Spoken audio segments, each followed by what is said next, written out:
Okay, so this is chapter 3 of Do You Trust Me, Ray X Reader by Fluff Buff Tough. Chapter 3, Act Normal. Your point of view. The four of you were talking in the library.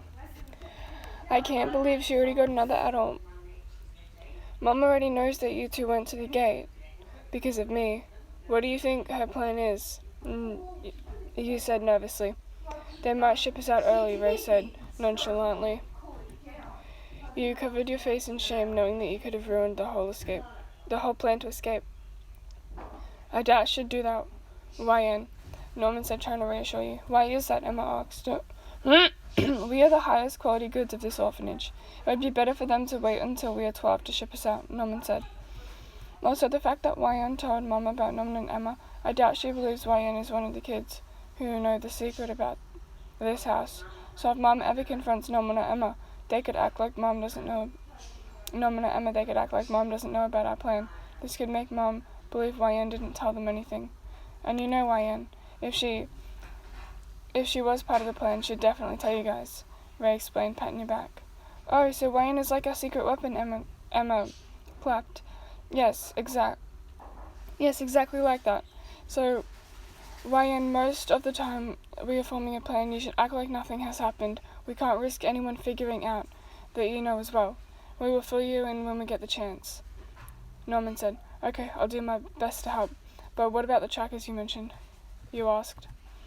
There's nothing in our clothes or shoes. I searched all over my body for traces of something implanted. I found nothing, Emma said.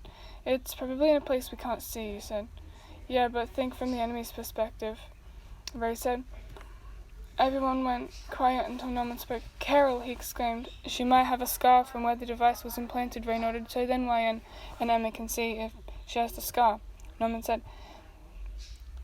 Emma, you and Gilda were changing the babies. Emma was inspecting Carol. While you tried to act as normal as possible, act normal, you said to yourself. A place that's easy to remove, Emma mumbled. Her eyes sparkled with an idea. She put Carol down and checked her left ear. What's that? A bug bite? Gilda asked.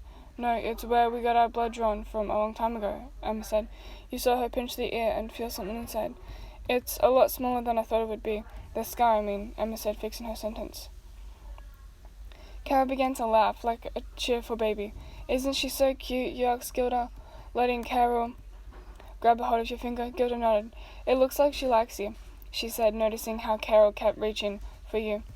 All the babies love Wyan, probably because she's so pretty and gives a motherly vibe, Emma complimented. Thank you, Emma. Your cheerful attitude always stops the babies from crying. I'm sure you give off a more warm vibe than me, you smiled. Before you noticed Gilda fidgeting, like she really wanted to ask Emma something, but her face softened.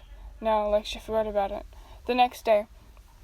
This is how it would go. You would spend time with Mom and the children outside, during the free time, as Emma pretended to lose the ball in the forest, while Ray and Norma pretended to chase after her.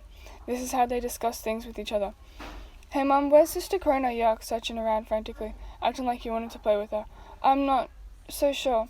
There's nothing to worry about, though, darling, Isabella said, tucking your hair behind your ear. Although you knew she shipped all those children out, her love felt genuine, which made it much easier for you to smile and keep up and act like nothing ever happened. You smiled as you picked up one of the kids. If you say so, Mom, you beamed as the children grabbed your hands and ran along the grass with Emma. Sister Corona is spying on Emma and the others, you thought. Ray's point of view. Emma claimed to have come up with a solution to bring everyone with us in the escape. She's so stupid. There is no way we can do that. The babies can't even walk. I'm sure Wyan would agree with me. Let's play tag, Emma said. Tag, Norman asked. Yes, we can pretend we are playing tag, Emma said. But we are actually training, Norman said, finishing off her sentence. I'll teach them how to push their bodies as for sharpening their minds. Emma paused. Leave it to us, me and Norman said. Your point of view. Hey, everyone, let's play a game of tag, Emma yelled out in the distance. Tag, right now, you said, running up to them. All three of them nodded with a sparkle in their eyes. Do you guys have a plan? You tilted your head. Yeah. But play this game like it's a normal game of tag. We are trying to improve the children's skills, Norman whispered. You blinked. Then it hit you. You nodded your head happily as you smiled at the three of you. The game was surprisingly longer than usual, especially with Norman. The children must have been learning fast. You saw Don checking the wind, and you saw the children observing their surroundings a lot more. But of course you still lost to Norman, though you didn't really have any habits while playing tag. Norman always happened to find you. Everyone gathered up around the tree until Sister Corona came up. Outside playing tag sure looks fun. It's important that I get to know all of you, so let me join. This match will have a 20 minutes time limit, and I'll be at this round, she said, smiling. She began counting. Everyone began running into the forest. As you were running, you saw someone beside you. Ray asked, surprised. What is it? He asked, glancing at you. It's nothing. I just didn't expect you to play. If I recall correctly, the past 14 games we played in the past month, you didn't take part. You said. You counted.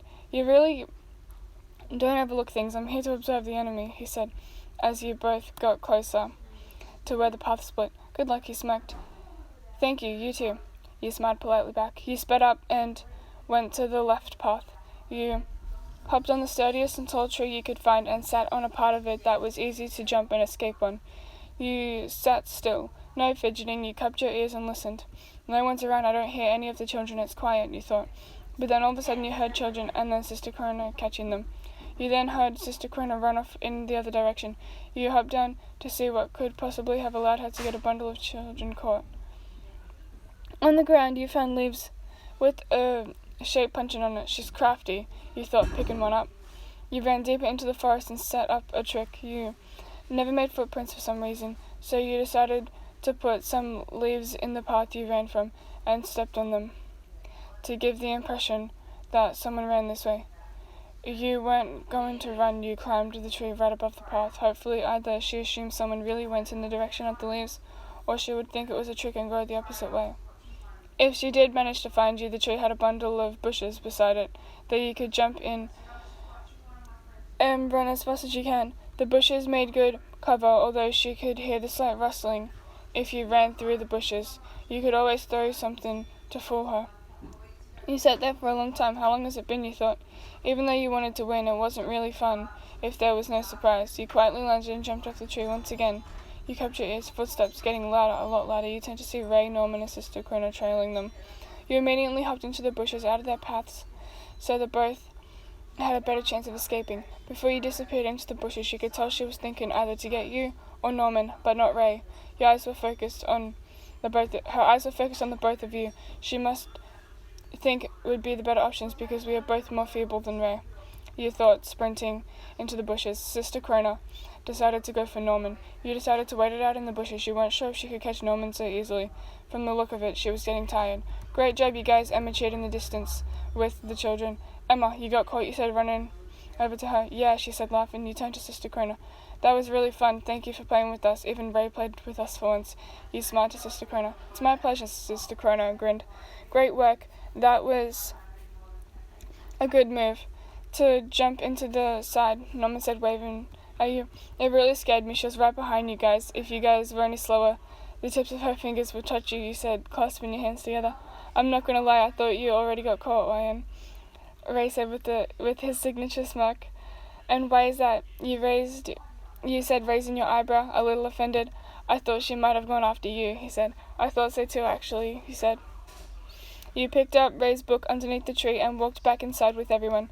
As Norman, Ray, Emma were walking together ahead of you, you tapped their shoulders.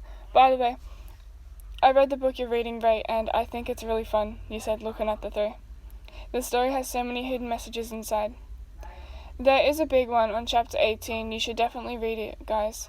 You smiled, handing the book to Ray. Shut tightly. They seemed to get the hint. A note. You put a note in chapter 18. Thanks a lot, Ryan. Norman smiled. Hey, who gave you permission to read my book? I still haven't finished it. Ray said, giving you a look. You just gave a polite smile before walking off. Ray's point of view. I wonder what she has to say. We walked into the library and shut the door. What's on chapter 18? Emma asked. I flipped through the pages and a note fell out of chapter 18. Norman picked it up and read it. He looked at the both of us. Well? Emma asked impatiently. Ryan thinks Sister Corona is onto us. She didn't see her when we went off into the forest, and she claims she couldn't find her inside either, Norman explained. That could be troublesome, I said. That's the end of chapter 3. That's pretty good. I finally got the laptop back, so I can, yeah, I just loaded up chapter 4 because I'm gonna film that after I upload this. So yeah, that's pretty good. My voice was dying and I couldn't read as fast as I usually do because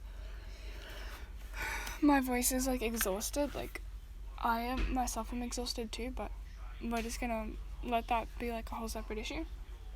So yeah, I'm gonna try and upload as much as I can. However, I still have stuff that I have to do during the day because I still have a life too, you know. Yeah, so it's kind of hard, but I'm getting there. So I was just quickly reading a Twitter notification that I got. Sorry, but yeah. So I filming this was kind of exhausting, but I made sure that it was a bit longer than usual. So yeah, anyways, bye.